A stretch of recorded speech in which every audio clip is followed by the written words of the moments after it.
Sederalun, suasana haru mewarnai kepulangan Ti Hasanah, warga Desa Biren, Menasablang, Kota Juang.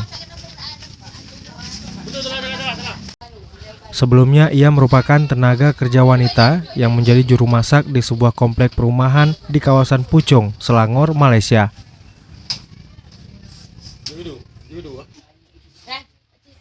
Ti Hasanah dipulangkan setelah 15 tahun merantau ke negeri Iran, menyusul lumpuh yang dideritanya pertengahan Desember 2019 lalu.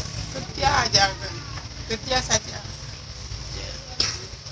Cuti kerja paling hari Minggu saja. Tak ada di mana-mana. Balik kerja semayang. Penyebab sakit kemarin Bu di Malaysia penyebabnya? Tak ada sebab pun. Tiba-tiba sakit.